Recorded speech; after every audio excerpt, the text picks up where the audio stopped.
Hey guys, Bibi here. आज चलो बात करते हैं एक महंगी चीज के बारे में, सोना। वो चमकदार चीज जिसके लिए हमारे मम्मी पापा दीवाने हैं। सदियों से सोना धन का प्रतीक रहा है। याद है, राजा रानी अपने सोने के ताज और गहनों के साथ। आज भी हम सोने का इस्तेमाल निवेश, गहने और यहां तक कि अपने फोन्स में भी करते हैं। सोना उस भरोसेमंद दोस्त की तरह है जो हमेशा आपके लिए रहता है। जब सब कुछ डाउनहिल जा रहा हो तब यह एक सेफ बेट है। जैसे जब अर्थव्यवस्था खराब हो या युद्ध हो तो लोग सोना खरीदने के लिए दौड़ पड़ते हैं। क्यों? क्योंकि इसकी वैल्यू बनी रहती है। आप इसे हमेशा बेच सकते हैं और अपना पैसा वापस पा सकते हैं, unlike your x may be. लेकिन सोने के अपने नुकसान भी हैं। यह भारी होता है, इसे लेकर घूमना मुश्किल है। सोने की ईंटों से भरे सूटकेस के साथ यात्रा करने की कल्पना करो। प्रैक्टिकल नहीं, राइट? साथ ही आपको इसे स्टोर करने के लिए एक सुरक्षित जगह की आवश्यकता होती है। वो सब सिक्योरिटी झंझट हो सकती है।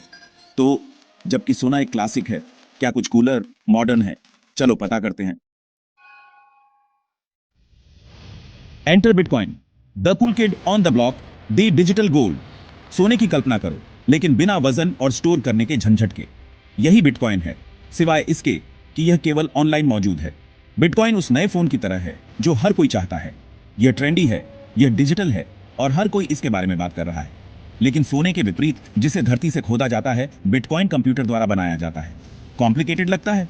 It is. सबसे अच्छी बात यह है कि बिटकॉइन किसी भी सरकार या बैंक द्वारा नियंत्रित नहीं होता है। It's like the wild west of money. यह उन लोगों के लिए आकर्षक है जो पारंपरिक सिस्टम पर भरोसा नहीं करते हैं। लेकिन hold on, there's a catch. Bitcoin volatile है। इसकी वैल्यू रोलर कोस्टर की तरह ऊपर नीचे होती रहती है। एक दिन आप बिटकॉइन किंग हैं, अगले दिन आप वापस इंस्टेंट नूडल्स पर आ जाते हैं। Risky business. तो क्या बिटकॉइन सोने की तरह एक सेफ हेवन है? Well, it depends on who you ask. कुछ लोग मानते हैं कि बिटकॉइन पैसों का भविष्य है। उनका तर्क है कि यह विकेंद्रीकृत, सुरक्षित है और सरकारों द्वारा हेरफेर नहीं किया जा सकता है। वे ऐसे समय की ओर इशारा करते हैं जब राजनीतिक उथल पुथल या आर्थिक अनिश्चितता के दौरान बिटकॉइन का मूल्य बढ़ा। उदाहरण के लिए, जब कुछ देशों को हाइपर इन्फ्लेशन का सामना करना पड़ा तो लोगों ने अपनी बचत की रक्षा के लिए बिटकॉइन का रुख किया। हालांकि दूसरों को लगता है कि बिटकॉइन बहुत रिस्की है। इसकी प्राइस स्विंग्स आपको हार्ट अटैक दे सकती हैं। साथ ही इसे व्यापक रूप से पेमेंट के रूप में स्वीकार नहीं किया जाता है। आप बिटकॉइन से किराने का सामान नहीं खरीद सकते या अपने बिलों का भुगतान नहीं कर सकते, एटलीस्ट नॉट येट। तो सेफ हेवन या डेंजर जोन? बिटकॉइन अभी भी अपनी जगह बना रहा है। It's like that talented but unpredictable friend, you never know what they will do next. Section 4, क्या बिटकॉइन भविष्य में सोने को हरा सकता है? अब बड़ा सवाल, क्या बिटकॉइन सोने की जगह ले सकता है? यह पूछने जैसा है कि क्या स्मार्टफोन लैंडलाइन की जगह ले लेंगे? It's possible but not guaranteed. Bitcoin के सोने पर कुछ फायदे हैं। इसे स्टोर करना, ट्रांसफर करना और यहां तक कि इसका एक फ्रैक्शन खरीदना भी आसान है। साथ ही मिलेनियल्स और जेन जी इसे पसंद करते हैं। वे टेक्नोलॉजी के साथ ज्यादा कंफर्टेबल हैं और बिटकॉइन को भविष्य के रूप में देखते हैं। हालांकि सोने के पास इतिहास है।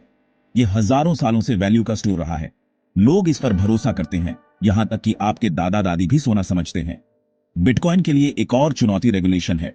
सरकारें अभी भी यह पता लगाने की कोशिश कर रही हैं कि इस डिजिटल करेंसी से कैसे निपटा जाए। नए नियम और प्रतिबंध बिटकॉइन की कीमत और अपनाने पर प्रभाव डाल सकते हैं। सेक्शन 5(2), सोना या बिटकॉइन, द अल्टीमेट चॉइस। तो क्या होगा, सोना या बिटकॉइन? सोना उस पुरानी भरोसेमंद कार की तरह है। यह भले ही फ्लैशी न हो, लेकिन यह आपको पॉइंट ए से पॉइंट बी तक पहुंचा देती है। दूसरी ओर बिटकॉइन एक फैंसी स्पोर्ट्स कार की तरह है। यह एक्साइटिंग है लेकिन रिस्की हो सकती है। Ultimately the choice is yours. अपनी रिसर्च करें, रिस्क को समझें और समझदारी से निवेश करें। And hey, don't put all your eggs in one basket, diversify. आप लोग क्या सोचते हैं? क्या बिटकॉइन नया सोना बनेगा? Let me know in the comments below.